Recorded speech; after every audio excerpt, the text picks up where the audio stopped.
یہ انداز جو ہے بڑا ایک چیلنجنگ سا انداز ہے، اور اس کا بھی جو پس منظر ہے پہلے آپ اس کو سمجھ لیجئے۔ نفسیاتی طور پر انسان کو اپنی خطا کا احساس ہو گیا، یہ بھی احساس ہو گیا جو میرا فرض تھا میں ادا نہیں کر رہا ہوں، مجھے ادا کرنا چاہیے، لیکن اب شیطان اگلا حربہ آزماتا ہے۔ دیکھو ابھی فلاں کام پڑا ہے، ابھی فلاں کام ہے، ابھی بیٹیوں کے ہاتھ گیلے کرنے ہیں، ابھی یہ کرنا ہے، ابھی بچے تمہارے چھوٹے ہیں، ابھی تمہارے بیٹوں کی تعلیم کا مرحلہ ہے، میاں ہو جانا ٹھیک، بعد میں سارے تقاضے مطالبے پورے کر لینا، پہلے یہ ذمہ داریاں تو پوری کرو۔ یہ حقوق العباد ہے بھائی، حقوق اللہ سے بڑھ کر ہے، یہ حقوق العباد ہے، اس کے لیے لگے رہو، پوری اپنی توانائیاں قوتیں صرف کرو، مال بناؤ، پیسہ کماؤ، تاکہ یہ ساری ذمہ داریاں ادا ہوتے رہنا۔ بعد میں ٹھیک ہے ذرا فراغت حاصل ہو جا، پھر تم سب اپنے آپ کو، اپنی پوری توانائیوں کو، اپنے پورے وقت کو اللہ کے لیے لگا دینا۔ یہ ہے تاخیر اور تعویق، اس کا حربہ شیطان کا، یہ سب سے بڑا۔ کر لیں گے بھائی، کر لیں گے، کوئی نہیں، ابھی ذرا جلدی نہیں، ابھی فلاں کام ہے، فلاں فرائض ہے، فلاں ذمہ داریاں ہیں، ذرا ان سے نمٹ لوں، پر اگر میں ریٹائر ہو جاؤں سروس سے تو پھر میں سارا اپنے آپ کو لگا دوں گا۔ وہ ریٹائرمنٹ کرتے ہیں اس وقت جب آپ کے اندر رہتا ہی کچھ نہیں، اگر آپ کے اندر کچھ رہ جائے تو وہ چھوڑیں گے آپ کو، وہ ساری توانائیاں تو گئی، اب تو آپ کھوکھلا ایک ڈھانچہ لیے پھر رہے ہیں، آپ کے اندر صلاحیت اور قوت کہاں ہے اب؟ لہذا یہ سارے دھوکے شیطان کے ہیں۔ اس میں ایک چیلنجنگ انداز میں علم یعنی وقت آیا نہیں ہے ابھی اہل ایمان کے لیے، کس چیز کا انتظار کر رہا ہے؟ جو جیسے ہی خیال ہو جائے کہ واقعی یہ فرض ہے، فوراً لبیک کہو۔ تم نے اگر کسی بھی پہلو سے تاخیر اور تعویق کا راستہ اختیار کیا تو یہ شیطان کے پھندے میں گرفتار ہونے کا وہ راستہ ہے اصل میں۔ وہ شیطان پھر چھوڑے گا نہیں، پھر وہ اسے آپ کو اپنے فتراک کا نخچیر بنا لے گا، اپنے تھیلے میں شکار کی حیثیت سے، جیسے کہ آپ تیتر بار کے تھیلے میں ڈال لیتے ہیں شکار کر کے، اس کے فتراک کے نخچیر بن کر رہ جاؤ گے، پھر آگے نکل نہیں سکو گے۔ یہ تاخیر اور تعویق جو ہے، یہی ہوا تھا غزوہ تبوک میں۔ حضرت کعب ابن مالک رضی اللہ تعالیٰ عنہ نے، وہ بھی ان 3 صحابہ میں سے تھے جو سچے صادق الایمان صحابہ تھے، لیکن غزوہ تبوک میں نہیں گئے۔ حضور نے واپس آ کے جو لوگ نہیں گئے تھے ان سے جواب طلبی کی، لہذا منافقین تو آئے، اللہ کی قسم ہے، خدا کی قسم ہے یا رسول اللہ، میں اللہ کو گواہ کر کے کہتا ہوں یہ تھا، یہ تھا، یہ تھا، یہ سبب تھا، میں نہیں جا سکتا۔ حضور فرماتے تھے مسکراتے، اچھا جائیے تشریف لے جائیں، کوئی پکڑ نہیں۔ یہ آئے جب کعب ابن مالک تو حضور کے چہرے پر مسکراہٹ تھی، تنزیہ مسکراہٹ۔ آپ فرمائیے آپ کیوں نہیں گئے، کیوں نہیں گئے تھے ہمارے ساتھ؟ عرض کیا حضور میرے پاس بھی زبان ہے، میں بھی جھوٹ بول سکتا ہوں، لیکن آج میں جھوٹ بول کر آپ کی گرفت سے، آپ کی سرزنش سے اپنے آپ کو بچا لوں گا، لیکن قیامت میں کیا کروں؟ خدا کی قسم جتنا صحت مند میں اس زمانے میں تھا اتنا صحت مند کبھی نہیں رہا، یعنی کوئی بیماری مجھے آج نہیں لاحق ہوئی تھی، اور جتنا فارغ البال میں اس زمانے میں تھا، ہر چیز میرے پاس تھی، اتنا فارغ البال میں کبھی نہیں رہا۔ لیکن حضور میرے نفس نے مجھے پٹی پڑھائی کہ حضور تو جائیں گے نا 30,000 کا لشکر لے کر، تو اس کی تو ایک خاص رفتار ہوتی ہے، تیز رفتاری سے تو نہیں جا سکتا، اور تمہارے پاس ہے بڑی مضبوط تکڑی اونٹنی ہے، تمہاری جو ناقہ ہے تمہاری وہ تو بہت جو ہے قوت والی ہے، لہذا ابھی 2-3 دن چلنے دو لشکر کو، پھر تیزی کے ساتھ دوڑا کر اپنی اونٹنی کو جا کے مل جانا۔ ہر روز صبح مجھے یہی نفس جو ہے پٹی پڑھاتا رہا کہ اچانک ایک دن میں نے محسوس کیا کہ اب تو چاہے میں کتنا ہی تیز دوڑ لوں آپ کے ساتھ نہیں مل سکتا، بس میں رہ گیا بیٹھ، اب جو صدا دوں۔ یہ ہے تاخیر و تعویق۔ انہیں سزا دی گئی، مقاطعہ، کوئی شخص اس سے بات نہ کرے۔ 3 صحابہ کا معاملہ ہے، یہ سورہ توبہ کے اندر تفصیل سے آیا ہے، اور صحیح بخاری کی طویل ترین احادیث میں سے پڑھنے کے قابل ہے کہ انہوں نے کیسے بیان کیا اپنے پورے معاملے کو۔ یہ نفس کیسے دھوکہ دیتا ہے. ابھی چند دن اور مدینے کے اندر اپنے نخلستان کی ٹھنڈی چھاؤں کے اندر آرام کر لو، چند دن اور. بھائی جانا ہے، بہت دور جانا ہے، تبوک جانا ہے، کوئی یہ 2 دن میں تو نہیں پہنچ جائے گے حضور. پھر دوڑ کر پکڑ لینا، ساتھ چل مل جانا. یہ دھوکہ شیطان کا، یہ دھوکہ نفس کا. یہ ہے الم یأن للذین آمنوا ان تخشع قلوبہم لذکر اللہ وما نزل من الحق. یہ سب کچھ تم نے 15 آیتیں اگر سورہ حدید کی پڑھ کر بھی تم نے اپنی گردن نیچے کر کے اپنے دل کو نہیں ٹٹولا تو اور کون سی ہدایت آئے گی، کہاں سے آئے گی؟ 15 آیتیں سورہ حدید کی پڑھ کر بھی. تو کیا ابھی وقت نہیں آیا اہل ایمان کے لیے؟ کس کا انتظار ہے؟ کس چیز کا انتظار ہے؟ الم یعن للذین آمنوا ان تخشع قلوبہم لذکر اللہ وما نزل من الحق. کیا وقت آنے گیا اہل ایمان کے لیے کہ ان کے دل جھک جائیں اللہ کی یاد میں، اور جو کچھ حق میں سے نازل ہوا، ما نزل من الحق، یہ پورا قرآن الحق، اس میں سے جو یہ آیات نازل ہوئی ہیں یہ تم نے ابھی سن لی ہیں، پڑھ لی ہیں، اس کے سامنے بھی دل نہیں جھکیں گے تو کب جھکیں گے؟ اس پر بھی اگر دل نہیں پگھلے تو کب پگھلیں گے؟ اس پر بھی اگر دل میں کوئی عزم اور ارادہ پیدا نہ ہوا کہ اپنی جان لگا دینی ہے، کھپا دینی ہے، ان صلاتی و نسکی و محیایا و مماتی للہ رب العالمین، اس پر بھی نہیں ہوا تو کب ہوگا؟ اور کون سی ہدایت آئے گی؟ فَبِأَيِّ حَدِيثٍ بَعْدَهُ يُؤْمِنُونَ، اس قرآن کے بعد اور کون سی چیز کے یہ منتظر ہے جس پر یہ ایمان لائیں گے؟ الم یعن للذین آمنوا ان تخشع قلوبہم لذکر اللہ وما نزل من الحق. اور جیسا کہ میں نے تمہیدی جو میرا بیان تھا ان صورتوں کے بارے میں، اس میں عرض کیا تھا ان میں اہل کتاب سے خطاب نہیں ہے، اہل کتاب کو نشان عبرت کے طور پر پیش کیا گیا. دیکھو مسلمانوں، تم سے پہلے بھی ایک امت تھی، معمولی امت نہیں تھی. وہ امت جسے قرآن سند دے رہا ہے 2 دفعہ سورہ بقرہ کے اندر صرف، یا بنی اسرائیل اذکروا نعمتی التی انعمت علیکم وانی فضلتکم علی العالمین. اے بنی اسرائیل، یاد کرو میرے اس احسان کو جو تم پر ہوا، میں نے تمہیں تمام جہان والوں پر فضیلت دی تھی. وہ قوم، وہ امت، امت موسیٰ، اس امت کو کتنی کتابیں دی گئی؟ تورات انہیں دی گئی، زبور انہیں دی گئی، انجیل انہیں دی گئی. امت تو ایک ہی ہے. یہ حضرت مریم اسرائیلی نہیں تھی کیا؟ تو چاہے باپ حضرت عیسیٰ کا کوئی نہیں ہے لیکن وہ حضرت مریم کے بیٹے ہیں، اسرائیلی. یہ اسرائیلی نبوت ہے جو چلی آ رہی ہے. حضرت موسیٰ اور ہارون سے شروع ہوئی ہے 1400 برس قبل، اور حضرت عیسیٰ اور یحییٰ پر آ کر ختم ہوئی ہے. یہ سلسلہ نبوت کا، سینکڑوں نبی آ گئے 1400 برس میں. تو آپ اندازہ کیجئے اتنی بڑی امت، لیکن اس کا حال کیا ہوا؟ وَلَا يَكُونُوا، دیکھو نہ ہو جائیں یہ اہل ایمان بھی كَالَّذِينَ أُوتُوا الْكِتَابَ مِن قَبْلُ، ان لوگوں کے مانند جن کو کہ کتاب دی گئی تھی ان سے پہلے. فَطَالَ عَلَيْهِمُ الْأَمَدُ، تو جب ان پر ایک طویل مدت گزر گئی، فَقَسَتْ قُلُوبُهُمْ، تو ان کے دل سخت ہو گئے. اس کا نقشہ کھینچا گیا ہے سورہ بقرہ میں. ثم قست قلوبکم فہی کالحجارۃ او اشد قسوہ. دیکھو اے بنی اسرائیل، اے یہودیوں، اس کے بعد تمہارے دل سخت ہوتے چلے گئے. بدکاری سے، غلط کاری سے، دنیا پرستی سے، شہوت رانی سے، زر پرستی سے دل سخت ہوتے چلے جاتے. حضور نے فرمایا جب انسان ایک گناہ کرتا ہے دل کے اوپر ایک داغ پڑتا ہے. اگر توبہ کرے گا تو صاف ہو جائے گا، توبہ نہیں کرے گا پھر گناہ کرے گا، پھر داغ پڑے گا، پھر پڑے گا، پھر داغ پڑے گا، پھر یہاں تک کہ پورا دل سیاہ ہو جاتا ہے. اور حضور نے اپنی مٹھی بند کر کے کہا ایسے ہو جاتا ہے، اب اس میں کوئی ہدایت داخل نہیں ہو سکتی، بند ہو گئی. اور جب یہ تھیلی بند ہوئی پھر اللہ کی مہر لگ گئی. ختم اللہ علی قلوبہم وعلی سمعہم طبع اللہ علی قلوبہم، اللہ نے مہر لگا دی ان کے دلوں کے اوپر. یہ مرحلہ آتا ہے کہ جب کہ فرمایا اب تمہارے دل پتھروں کے مانند، بلکہ او اشد قسوہ، پتھروں سے بھی زیادہ.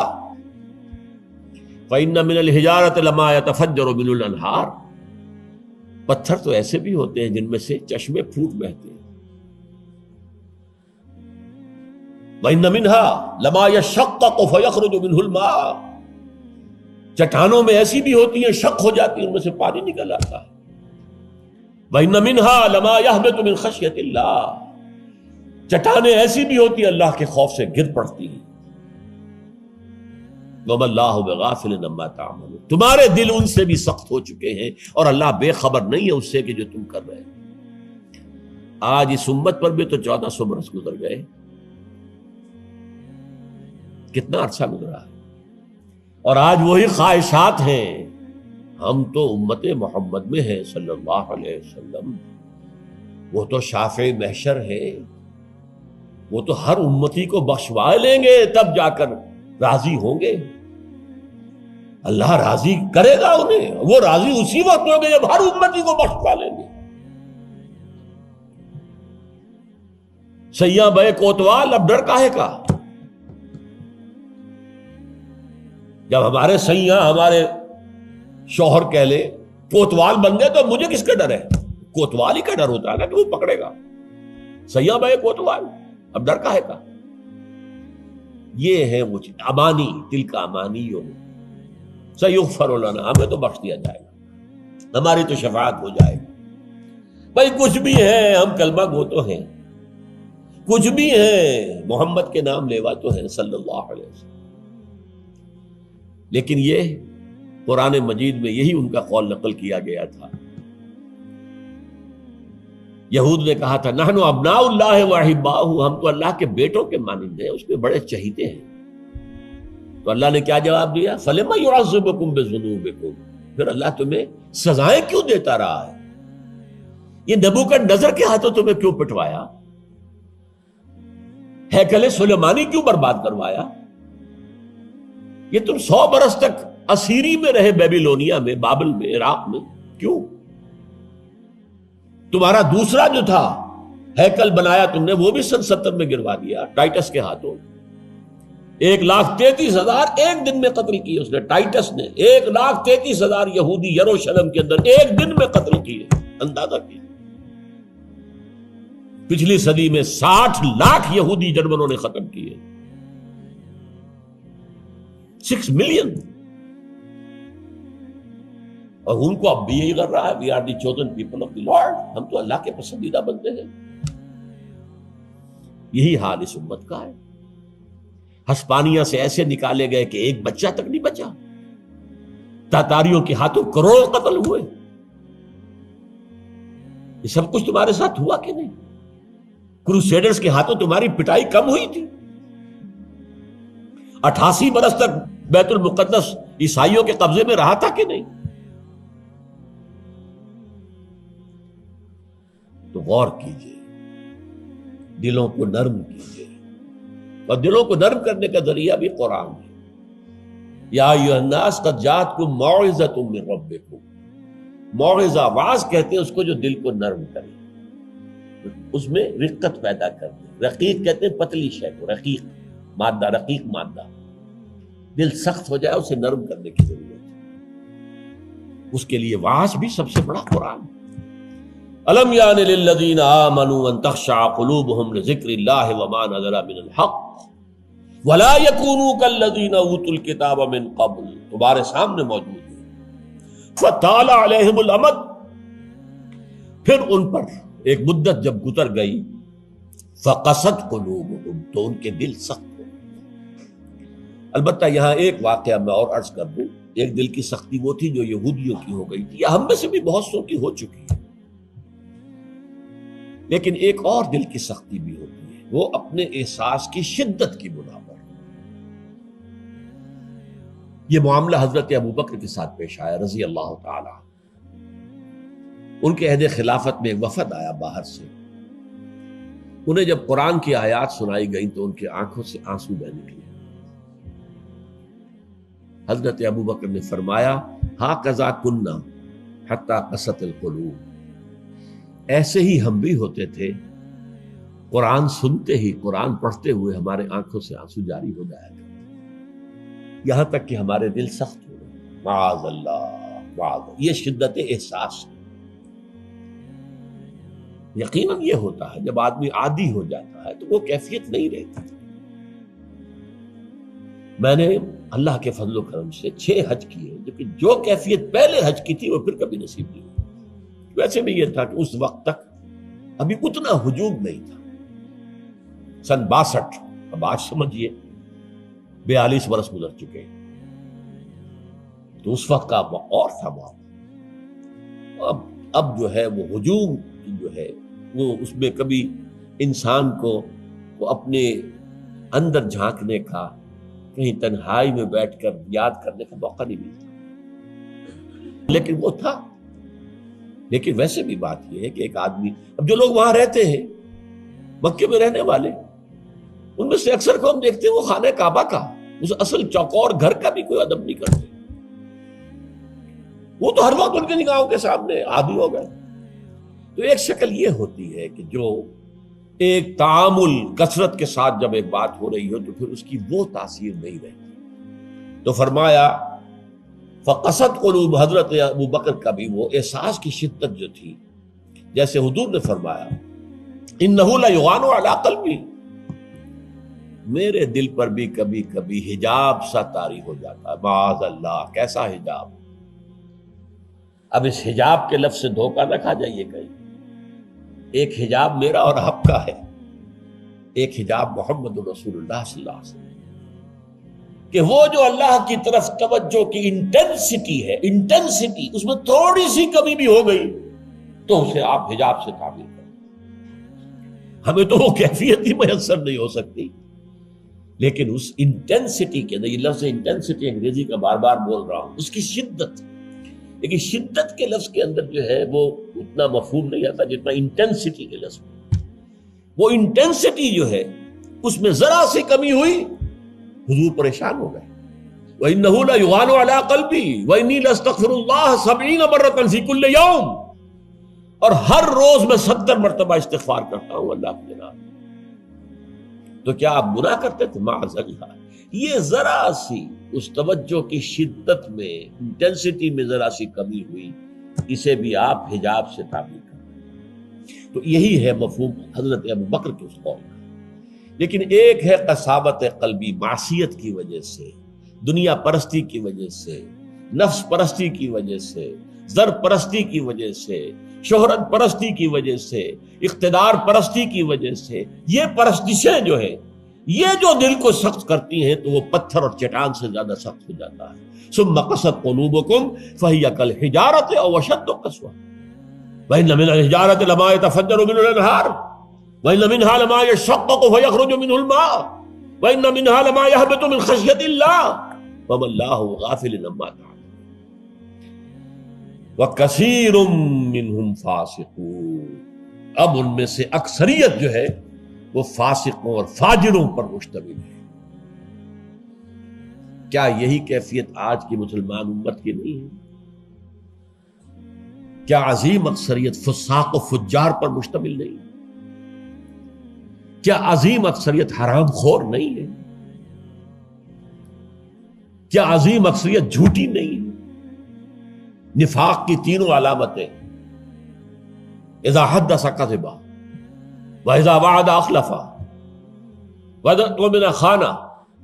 حضور نے فرمایا منافق کی 3 نشانیاں ہیں، جب بولے جھوٹ بولے، وعدہ کرے خلاف ورزی کرے، امین بنایا جائے، امانت رکھوائی جائے، خیانت کرے۔ یہ الفاظ ہیں بخاری شریف کے بھی اور مسلم شریف کے بھی، اور مسلم شریف میں اضافی الفاظ ہیں وَلَوْ صَامَ وَصَلَّى وَزَعَمَ أَنَّهُ مُسْلِمٌ۔ خواہ ایسا شخص روزہ رکھتا ہو، نماز پڑھتا ہو، اپنے آپ کو مسلمان سمجھتا ہو، لیکن منافق ہے۔ یہی جو میں نے شروع میں آج بات کہی تھی، ایک نفاق ہے شعوری، ایک غیر شعوری۔ وہ منافق سمجھتے تھے ہم عقل مند ہیں، یہ بے وقوف ہے۔ وَإِذَا قِيلَ لَهُمْ آمِنُوا كَمَا آمَنَ النَّاسُ قَالُوا أَنُؤْمِنُ كَمَا آمَنَ السُّفَهَاءُ۔ جب ان سے کہا جاتا بھلے لوگوں، جیسے اور لوگ ایمان لائے ویسے ایمان لاؤ، جیسے وہ اللہ کی پکار پر لبیک کہنے کو ہر وقت تیار رہتے ہیں، کہتے ہیں ہم ان بے وقوفوں کی طرح ایمان لائیں، یہ تو پاگل ہیں، بے وقوف ہیں، فینیٹکس ہیں۔ فنڈامنٹلسٹ ہے، ایکسٹریمسٹ ہے. ہم تو ماڈریٹ اور بڑا روشن خیال اسلام جو ہے اس کے قائل ہیں. جب ان سے کہتا تھا فساد مت مچاؤ، کہتے تھے ہم تو مسلح ہیں بھائی، ہم تو چاہتے ہیں صلح. یہ محمد ہے صلی اللہ علیہ وسلم جنہوں نے اب یہ جنگ کا بازار گرم کر دیا. کیا ضرورت تھی؟ مکے میں 13 برس تبلیغ کرتے رہے، کوئی ہاتھ نہیں اٹھایا، یہی پروسیس جاری رہتا. خامخواہ یہ جنگ کا سلسلہ شروع کر دیا. کیا فائدہ؟ یہ بھی کہا جا سکتا ہے جس دشمن کو گڑ دے کر مارا جا سکتا ہے اسے زہر کا کو دینا ہے. بھائی تمہاری تعلیم اتنی اعلیٰ ہے، اتنی عمدہ ہے، فطرت کے مطابق ہے، پھیلاؤ. لیکن محمد کی سنت کچھ اور ہے، اسوہ محمدی کچھ اور ہے صلی اللہ علیہ وسلم. اس کے لیے منہج انقلاب نبوی میری کتاب کا مطالعہ کیا، تب پتہ چلے گا انقلاب کسے کہتے ہیں. اور یہ رسول انقلاب تھے صلی اللہ علیہ وسلم. بہرحال کثیر منہم فاسقون، جو بات کہی گئی ان اہل کتاب کے لیے اس وقت، آج وہ ہم پر راست آ رہی ہے. اللہ تعالی ہمیں اس سے نکلنے، توبہ کرنے، اللہ کی جناب میں سر جھکانے، اللہ کی کتاب کے سامنے سر جھکانے کی اللہ تعالی ہمیں توفیق عطا فرمائے.